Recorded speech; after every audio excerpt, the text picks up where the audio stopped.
basically you saw me go from the CEO powerhouse to not posting at all, completely dark. I went off social media for like over a year. And then I popped back up talking about my health content, and I thought I was going to be cancer free. And then boom, I went dark again because I got that reoccurrence. And I never really explained to you guys what happened, and that's not fair to you. And so sure, it would have been my preference to never talk about cancer on my social media. Yes, of course. I literally wanted it to be like a blip in the radar, like it never happened, but I don't get to choose. There's a path that's laid out for me that I believe my soul and God chose, that I don't fully understand yet in this lifetime, but I know I will, and I know the plan is bigger than anything I could ever imagine. So I'm excited.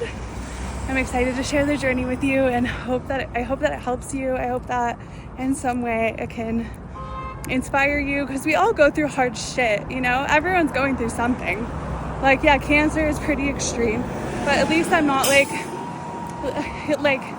I shouldn't say at least I'm not, that's not very nice, but you know, people have been held captive by terrorists. People are out fighting with rockets and being shot at with rockets. You know, I went to Israel for the 12-day war. Rockets were literally coming at me, and it took me out of my cancer bubble of like, woe is me, poor me. Like, these people are being shot at by rockets, by people that want to kill them. Active war is happening.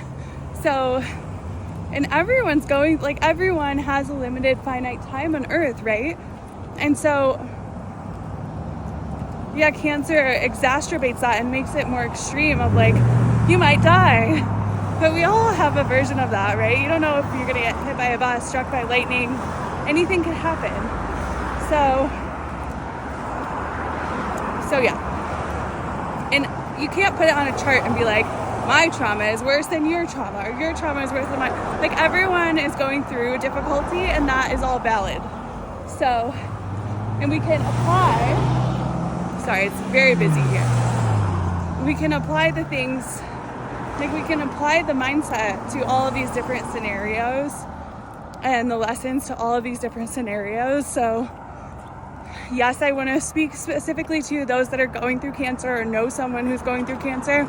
And sadly, like 1 in 2 people will get cancer. So it's so prevalent and it's so sad. And there are things that you can do to prevent that with lifestyle changes and whatnot. So I'm excited to share those things. But also, I blame myself for over a year. You know, I did 111 days of fasting. I did a 40-day fast at one time inspired by Moses. I did very extreme things for my health. And I blame myself. I'm like, it's my fault that I got cancer at 32 years old. It's my fault. Even though I have BRCA, my odds were a lot higher. My risk was higher. But it's like, ultimately, it's not my fault. Yes, there are things that I could have done to prevent it more. I wish I had known and understood those things. But you can't change the past. You can't go backwards. And I don't feel guilty about anything I did. Like, I lived life. I had a fun life. And maybe had I known I was BRCA, I would have made different choices, but then I wouldn't have had so much fun. So everything happened as it was meant to.